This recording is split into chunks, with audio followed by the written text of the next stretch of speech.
Well, thank you, Michelle, for coming and joining me in the Future of the Human Experience. We're joined today by Michelle Enjoli, coming and visiting us here in the studio in Scottsdale, Arizona. Welcome to Arizona. Thank you so much. I'm loving it so far.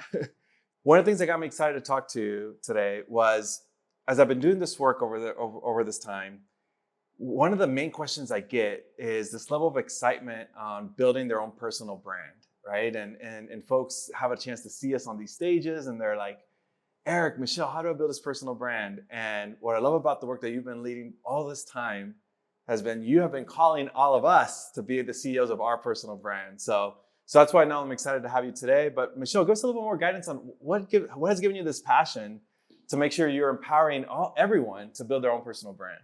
Yeah, so definitely. I'm a big believer that you have to become the CEO of your brand. First off, as we can tell by everything happening in the world right now, the world is ever changing, right? The business climate is changing, especially in a post-COVID world. And so I'm a firm believer that you have to take the lead in your own career. I know there's been a couple of books written. I know there's one like No One Will Care About Your Career More Than You. And that is completely and obviously true, especially if you're someone who might be mid-career or later in career and you want to pivot. So potentially, for example, you've been working at a company for 20 years and now you're looking at a potential pivot. Well, that company per se can't help you. You've got to take it on your own to kind of look at your experience, look at your talent, look at what you want to do and kind of lead the way to that new direction. So that's why I think it's important for you to ultimately lead in your career development and become the CEO. So Michelle, what was that moment for you in your career? Tell us a little bit more about what was that aha moment for you to come to that realization and you take ownership of your career and the path that you've been on over the last few years? Yeah, so I was actually really lucky early in my career. I landed my dream job as a television producer while I was still in school. So that was like a pinch me moment. And so I graduated, worked in television production for a number of years, and then had that moment where I was burnt out, wasn't really passionate about what I was doing, and looked for a new challenge. And so I kind of played around a little bit and made some moves, got into digital marketing, which at the time was getting big with social media. And so again, same thing, 5-6 years later, I found myself, okay, well, what else is new? And so I realized I took a step back and was like, it looks like I am someone who likes a challenge, who is very curious, and I might want to pivot again. And so that's what helped me think about, okay, well, now how do I make this third pivot into a new career? And that's what led me to believe I've got to take control of it and use my past to basically build up my future. So take a really good look at it. Wow. Michelle, what I like about what you just shared with us was you found a dream job. You had a pinch myself moment and you're like, you know what? I'm in this space. This is it. This is great. I'm done. I'm set. But then you had a self-reflection years later and saying, you know what? I'm looking for a new challenge. You didn't say new opportunity, new job. You said challenge. Tell us a little bit more about why is it important for us to look at the world from those lenses of challenge, or what encouraged you to look at it from a challenge instead of a new job or a new opportunity, or hey, I'm just going to leave this because I don't feel comfortable and I want to go and do something else. What made you, do you think, realize that challenge is the space that you want to be in and go and challenge yourself?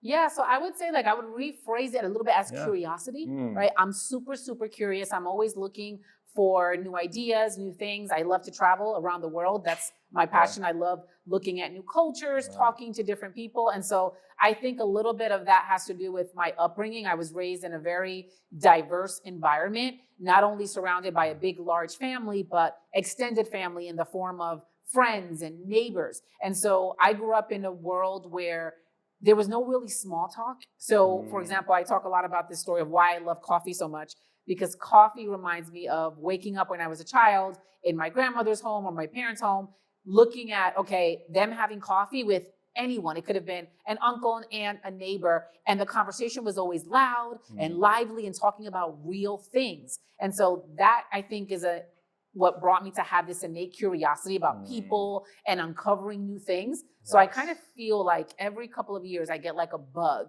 of like, okay, I've done this, I've conquered this, like what else is out there? And I think that's where it kind of comes from. And that could come from even within the corporation or the company you're working in right now. I remember when we first connected, I was sharing with you my story in the tech sector that I was, to a certain extent, even also very comfortable. I felt like I was like, you know what, I'm doing the job that my degree could say I could do, and I'm not moving out of this space. But it was thanks to leaders and managers and sponsors around me that encouraged me, saw something else in me and said, Eric, you could do something else with the experiences that you have, not just the academic piece. There's passions, there's interests, there's curiosities, right? So sometimes just sharing those curiosities with folks around you, sometimes even they become that inspiration for you to even explore a little bit more.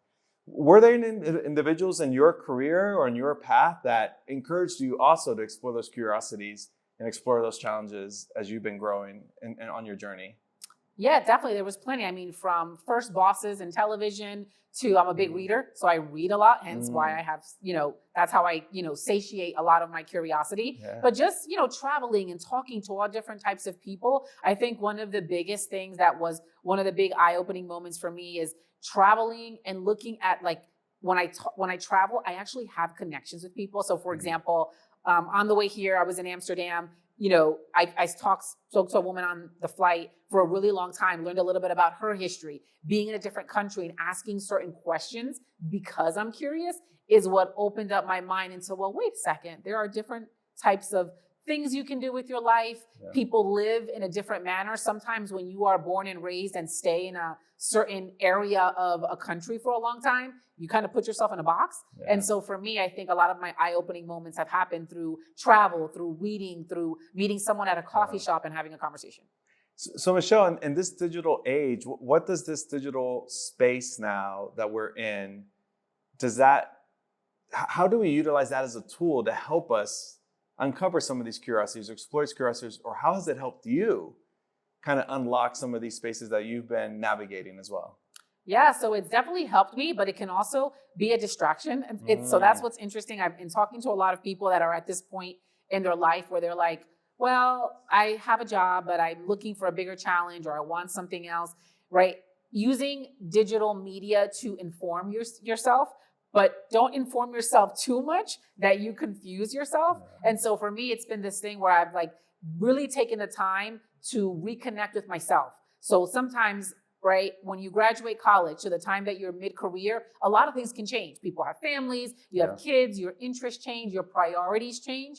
And so taking the time to take a step back though, without distractions and really connecting with yourself as to, wait a second, what is my story? What am I really good at? What interests me? What are my priorities?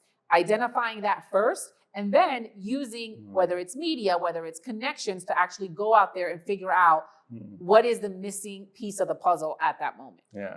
So having that opportunity, even though you have all these tools to your availability, taking some time back, stepping back, working on yourself, uncovering some things, and then utilizing those tools to sometimes do that as well, because it probably connects us with someone. Hey, you know what? I have this passion or this interest in this space.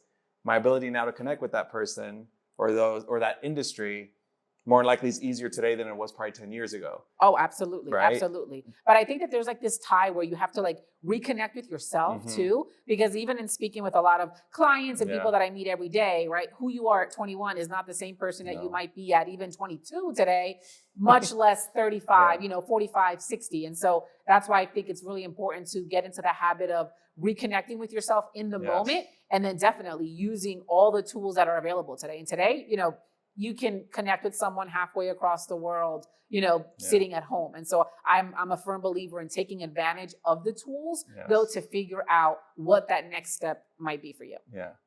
And Michelle, and where have you seen those tools play into building someone's personal brand? So if someone's listening to our conversation today, they're in corporate America, they feel very comfortable where they're at in the job that they have, but they also see the rate of change.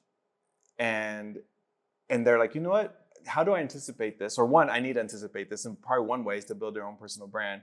Yeah. What would be those first steps that you encourage those young professionals or already experienced professionals that are exploring how to build their own personal brand?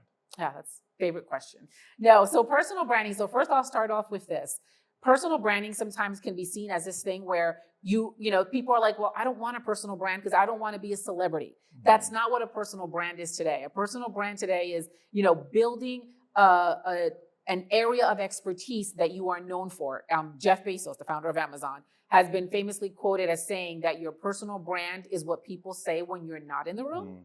And that is so true. As someone who has been in rooms before in corporate where you're rating employees, people are talking about people's performance. And it has come across a few times where I'm like, wow, do they know that this is the perception that they have? It's very interesting to me. So what I recommend, if you are someone who's a professional, whatever point you are in your career, figure out what your brand is. And you can do that by a variety of things. Is one, just thinking about, your own actions, also asking people, but also really being someone who starts paying attention. What do people come to you for? So are you someone who is a problem solver? Are you someone who gets tapped to, solve a specific problem? Or, things like that, just being more conscious and self-aware of your behavior and how people respond to you. So I think that's the first thing, is figuring out what is my personal brand today. And you can do something as simple as asking someone directly. Hey, a good question you can ask is, if you were to describe me as a person, like, what value do I bring to your life? And it could be a coworker, it could be someone, and you might find out information that you never even thought of, right? And then so once you do that, figure out a little bit about what your brand is today, then figure out what is your ultimate goal.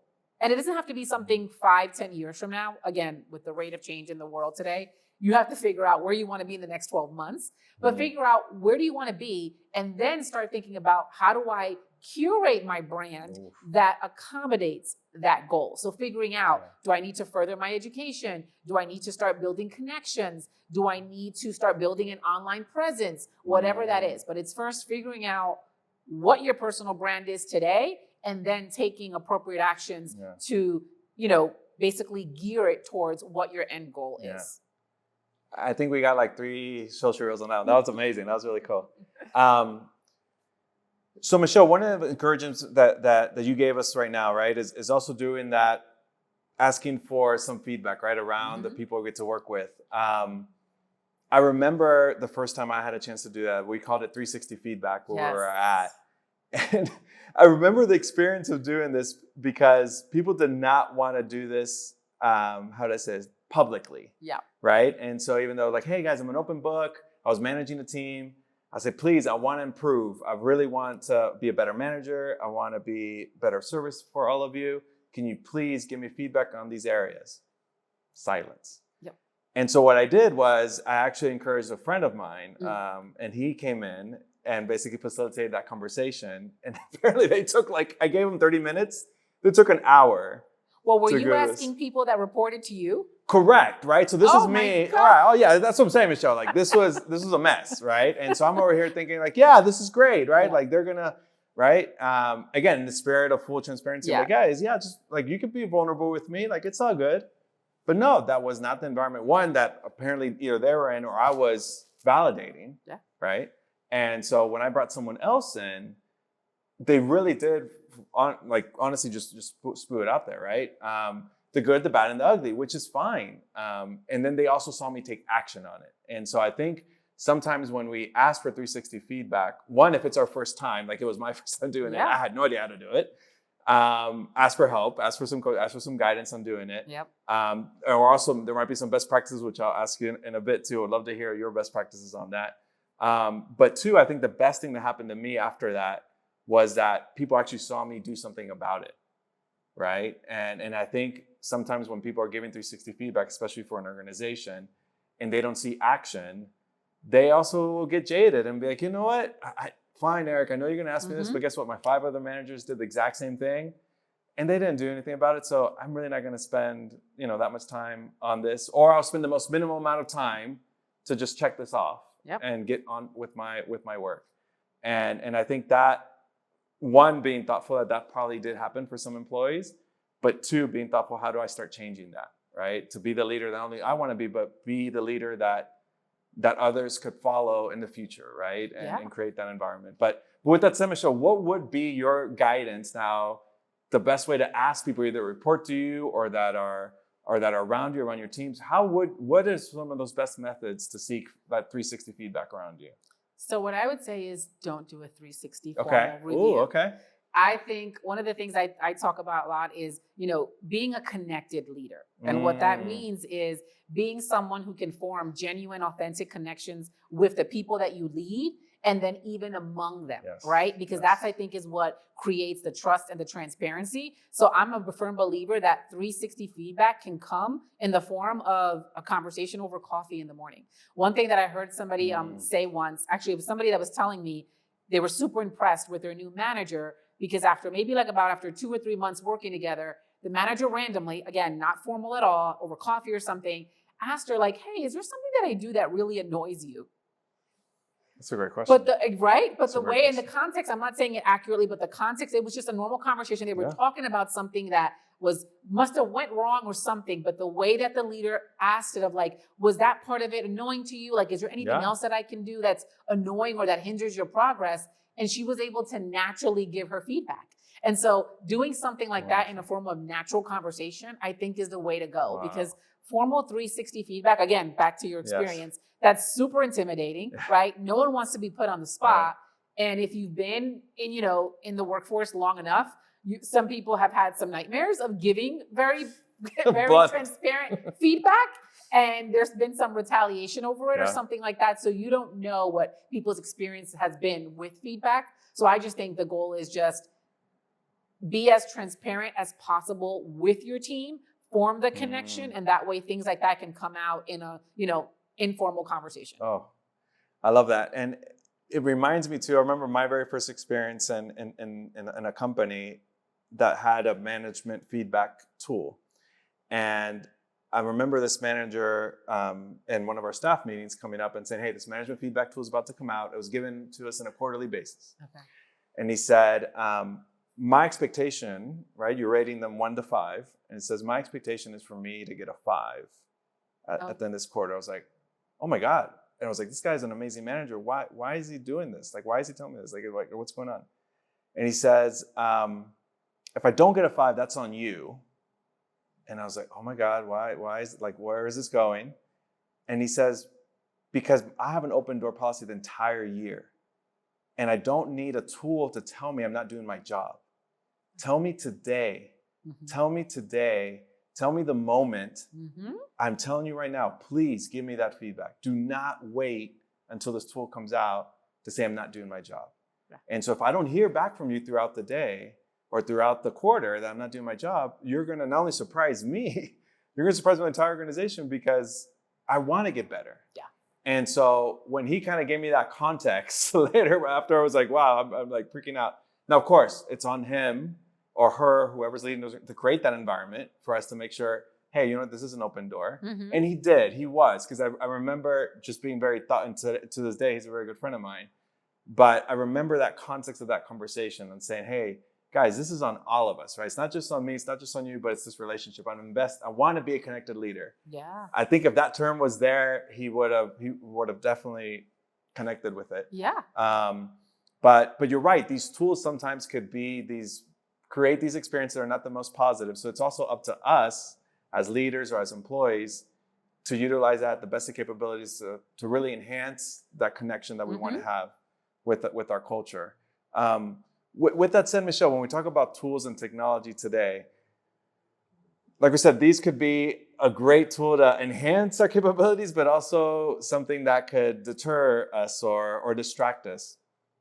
What have been maybe 1 or 2 tools that you recommend today for people to use technology-wise that helps them in their personal brand? That you say, you know what, I wish either I would have known more about that or make sure I utilize that a little bit more today than I would have maybe 5-10 years ago, either when I started my career. Yeah. Are there anything that you've seen that's been very useful for folks, or you encourage your clients or the people you work with to just be more familiar with? Yeah, definitely. Well, I mean, one thing that I encourage a lot is just continuous education, continuous growth.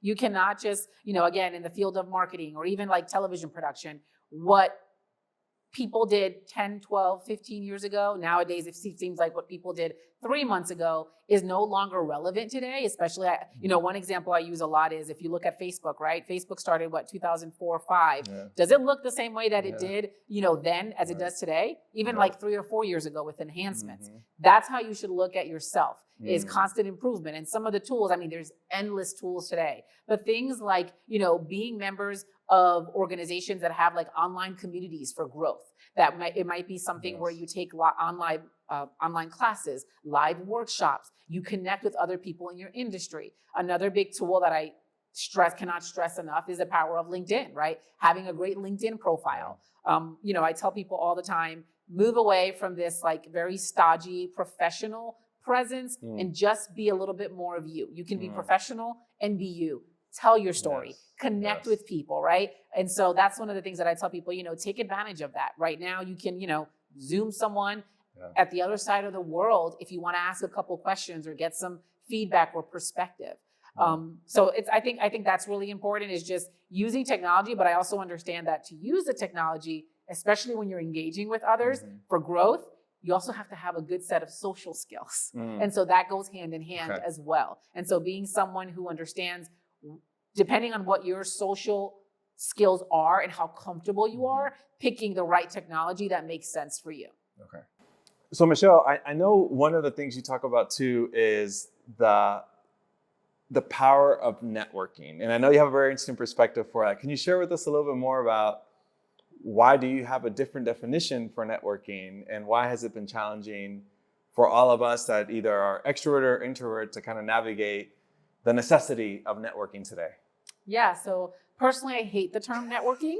I've never liked it. I actually call networking more connecting, but I know the common term is networking, right? And one of the things that got me to this moment was, simple, look at the dictionary. The definition of networking is very vague, right? It's the art of building relationships. How do I build relationships? And so what I did was, about almost 7-8 years ago, I kind of did some research and took a step back. And even with my career, I'm a very good connector. That is what has gotten me a lot of the opportunities in my career. And so I came up with a formal definition for connecting that is super simple for people to understand. So it's an authentic attempt to learn or assist someone.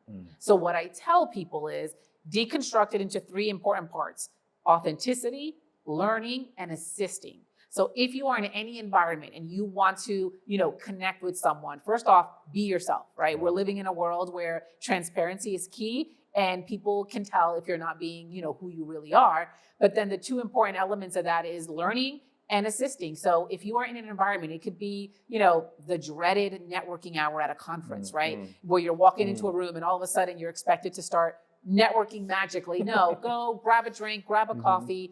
And if you happen to be next to someone, start asking questions. Simple. Where are you from? Why did you come to this conference? If you happen to work at the same company, ask them about their area, their specific job, things like that. Like, learn about someone. When you do that type of, learning, that naturally transforms into a natural conversation, because then they might ask you some questions. And then the last part, which is assisting, I think that's the most powerful one, and one that has helped me a lot in my career, is offering assistance. So if you can offer your assistance to someone in your own company, or offer a resource, because everyone can remember someone that has helped them. So if you offer assistance in a genuine manner, that's a perfect way to connect with someone, authentically, rather than kind of like the look at your name tag. I'm sure you've been there, right? And they want to know what company are you from, and then they'll network with with you if you are, someone important or something like that. Right. I take it a different approach, is just connect with everyone. You never know who someone can be and what they can do for you in your life and what you can do for them. And sometimes a lot of my connections have turned into really great friendships doing it this way. That's a great reminder that we remember the people who assist us and help us. Absolutely. Wow, you're right. You're spot on. Yeah. You're right. You might not remember their name. You might not remember their title, but you remember if they helped you. You remember if they did something for you that either you weren't expecting or you needed something and they were there for you. Yeah. That's powerful. Wow. Yeah. I love that. So Michelle, one of the things that I want to share with you too, as we were talking about networking, reminded me, I remember there was this conversation I had probably, now maybe over a decade ago. Someone came in and was giving us a workshop on LinkedIn at that time. And they say, how big is your network? And I was like, okay. I was like, do I take out my phone? Like, what do I do? And they're like, yeah, how big is your network? What would be your answer to that? And so I take out my phone. I'm like, well, I have this amount of contacts on my phone. They're like, no. And then someone else takes out their Facebook. They're like, well, I have this amount. And then someone else takes out their LinkedIn. Well, this. And she's like, no, that's not your network. And I was like, okay, well, then what's your network? I don't understand. And so your network are the individuals that you're able to call or ask for support in the next 24 hours, and they'll make time for you. They'll move everything around their schedule and be there. You need 15 minutes at a time, they'll be there. Okay. Who are those people for you? And who are you for others? And I was like, wow. And so when you think about, I love what you said about connection, right? Being authentic, to build those relationships for those individuals. And that list will change in time, and that's okay. Absolutely. But you need to be authentic. You need to be willing to learn from them. You need to be willing to assist as well, right? So when you build those connections, it takes time. Yeah. It takes time. And sometimes they might not be your favorites on the phone or your favorites on LinkedIn today, but tomorrow it might be a different relationship. And so that really did help me reflect at that moment in time, okay, who are those individuals in my life? Of course, coming from a Latino community, right? We get family is very important, and of course, those will always be close. But also those individuals that have lifted you up or have been there for you, right? And so, anyway, so that was a big aha moment. Does that resonate with you, Michelle? Oh yeah, absolutely. What resonated with me the most too is how that network can change. Yes. Like from early in your career to mid-career, but just like real life too, right? With friends. You might have really close friends when you're in your 20s, and that might change in your 30s and 40s as life and the world evolves. And so that's important, Yeah. So Michelle, one of the things that you started off today, but you've given us some amazing insight is, the be CEO of your career. Can you tell us a little bit more about what does that mean for you? Yeah, so I'm a firm believer that every single person in this world, if you are a professional, is a CEO, you're an entrepreneur, and you own the most important brand that you'll ever own, which is your career. And so that's why I'm a firm believer in building a brand that reflects the kind of career that you want to have. So Michelle, absolutely, right? We're the CEO of our careers, where we have that ability to do that today, probably greater than ever. But again, because we're in a company, because we're probably sometimes confounded by some boundary conditions that either we impose on ourselves or are imposed on us. Can you tell us a little bit more about how do we navigate some of those areas, right? I want to build my own career or be a CEO of my own career, but I have a CEO that I report to. Tell us a little bit more about how we navigate that. Absolutely. So one of my firm beliefs is that you have a personal brand, right, which should be your most important business. But here's my recommendation. If you are an employee of a company, you still need to build an amazing personal brand within that company to grow or to do the things that you want to do. And so I, strongly suggest that people take a look at what their current job is. And are there things in that current job that you want to learn more about, that you want to grow? Is there a promotion that you're eyeing? Is there a separate part of the business that you're looking to grow into? Is there a specific problem that you can help solve? Is there an idea that you have that can add value to your company? Those are all things that a smart business owner would do for their own business, which is their career. You can still think about how to do that within the context of your own job today. Love that. Michelle, thank you so much. One of the things that we try to do as we wrap up with our guest is, do you have any curiosities about my journey so far? Any questions you might have for me? Yes. So a question that I have, and I love to ask this of people, but what does success look like to you? What does success look like for me?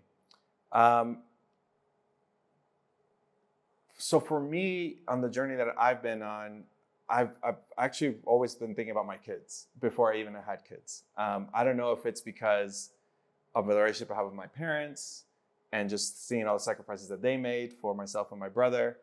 And so when I look at success, I look at it through the lenses of my children, and just them looking at myself or my wife or our family and being like, hey, you know what? I got this, right? Not I got this from, hey, I got these physical things, but I got this from the sense of I know why I'm here on this planet. I know I have a purpose-driven life, I was very fortunate to have that at a very early age. And if I could instill that in my children, that would be success for me. And I think I do the work that I do today to be part of that transformation in this world, because I know that's the world that our kids are going to be inheriting one day. And the follow-up to that is, why are you in this life? Why am I in this life? Ooh. I think I'm in this life today. I've had these very unique experiences, I think, early on, that I feel like I've shared these stories in different platforms, that I feel like I won the lottery before the age of 16 probably, 1,000 times. And I think I had to go through those experiences to not only appreciate what I get to do today, but appreciate how I could help other individuals in this space that's getting much more flatter, to help them find themselves in this world as well. I still think I'm always a work in progress. I will always think I'm a work in progress. I think I'm a work in progress as a business owner, as a husband, as a father. But I think I'm in this world to not only experience this life, but help others unlock the experiences that they have a chance to have as well. Awesome. That was really nice questions. Thank you. I think those are the most thoughtful questions I have ever got. I think the other one was like, what do you eat when you're on travel? Which is cool. I like that one. That's really cool, because they know I'm a foodie. I am not a small They know I'm a talk foodie. No, person. I love that, Michelle. Can't Oh my do God, it. like I'm sweating. I'm like, there's apps for weather. There's apps for don't talk about that. Let me know. Why are you upset? I love that, man. But I've also gotten in trouble for being that introspective. Like, I've been at the elevator one time at work and saw a girl, and I'm like, hey, how are you doing today? And she burst out tearing, and I'm like, oh, okay. And then I got a whole life spiel in a 2-minute elevator ride, and I'm just wow. Okay. I uncovered a Band-Aid. Well, Michelle, thank you so much for being with us. Before we leave, how can people find you? How can people connect with you if they want to connect with you? Sure, they can connect with me online. So I'm on LinkedIn. I have a website, michellenjoli.com, and then on socials as well, Instagram and TikTok. Wonderful. We'll have those links on our show notes. And also, one of the last questions I try to ask also all of our guests, what books do you recommend for people that are interested in diving into these concepts that you shared with us a little bit today? Oh my gosh. I have 1,000 lists of books. I will say that I'm reading one that I'm reading right now that's been really impactful for me is the one by the co-founder of Netflix. It's I lost my train of thought. It didn't work, or no, they told me it didn't work? It will not work. It will not work. I believe. Yes. Oh my God, I think they told me it didn't work. Yes, that will not work. Or that will not work. Yes, that will not work by Netflix co-founder Mark, which is amazing. It's just a lot of lessons in there. Still not finished with it, but there's a lot of lessons about, managing egos, managing, a company in general. And I think, it's really, really impactful. Wonderful. Yeah. Again, Michelle Enjoli, thank you so much for being with us today. Welcome again to Arizona. And we look forward to not only continuing this conversation, but empowering the next generation of leaders through the work that you're doing as well. Thank you. Awesome. Thank you for having me. Hey everyone, this is Eric, the host of the Future Human Experience.